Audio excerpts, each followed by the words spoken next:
This is Creech Bottom Level Crossing.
The line diverging off to the left leads to the Furzebrook Oil Terminal.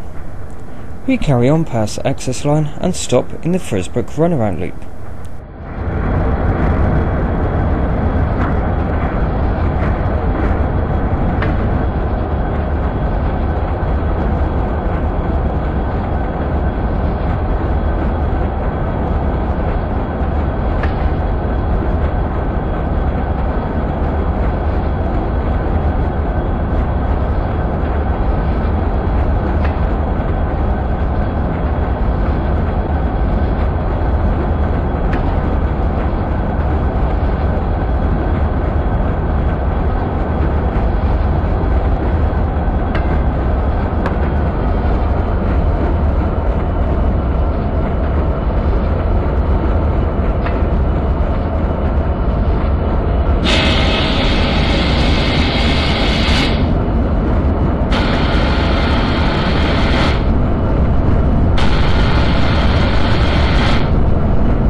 The locomotive will now be detached from the train and run around to couple onto the rear for the final time.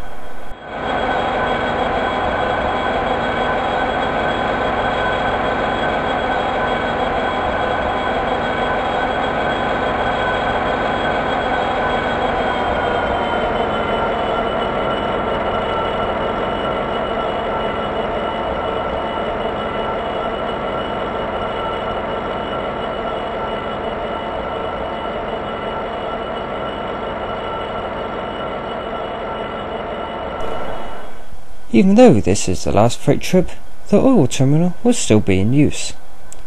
BP have built a road loading bay so the gas can be carried by road instead, although the amount transported by road is now reduced.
When the loco has coupled to the rear wagon, the train is split in half, as the set is too long to fit into the loading bays.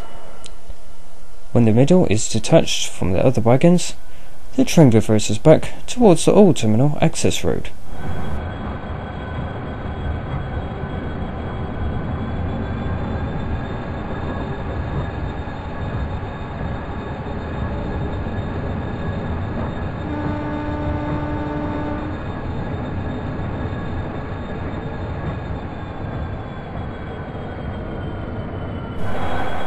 The train now shunts forward into the oil terminal.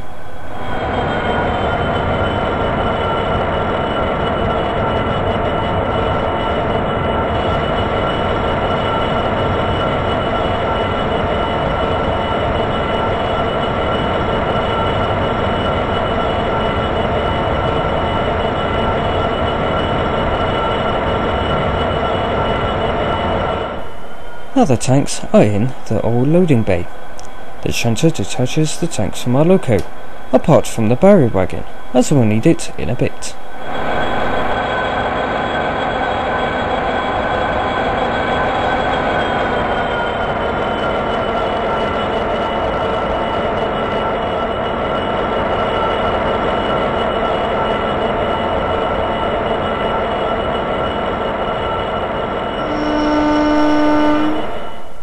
Now it's back to the runaround loop to couple up to the other sets of wagons. However, we will leave the other barrier wagon behind, as we will need that later.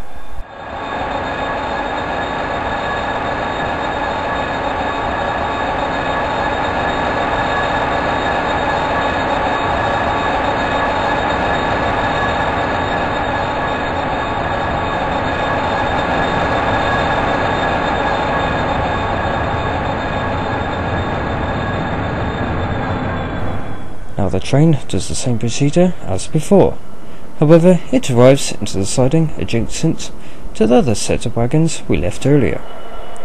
And that is that. The colourful tanks will be loaded with liquid petroleum gas for the very last time. We however have one small job left to do: pick up the other barrier wagon left in the loop. While we do that, I'll explain how the terminal works. In 1989 to 1990, BP converted the terminal from oil export to butane and propane export, and a 56-mile pipeline was installed to carry the oil to Hamble BP terminal. Butane and propane were stored at the Witch Farm site and then piped on to Furzebrook for loading onto the trains, the entire system being controlled by a computer. At its peak, an average 11 trains a week served the Furzebrook site to take the gas to the BP distribution site at Avonmouth. The barrier wagon is now coupled on to the other set of wagons, so now both the sets have a barrier wagon at the north end, ready for the next loco to shunt it up to the siding. Because the last train did not leave until July 22nd, 2005, the locomotive departs Furzebrook Light Engine to work elsewhere. The final train will be the 6V29, the 1928 to Hallamarsh, after which the wagons will be hauled for the final journey to meet the cutter's torch.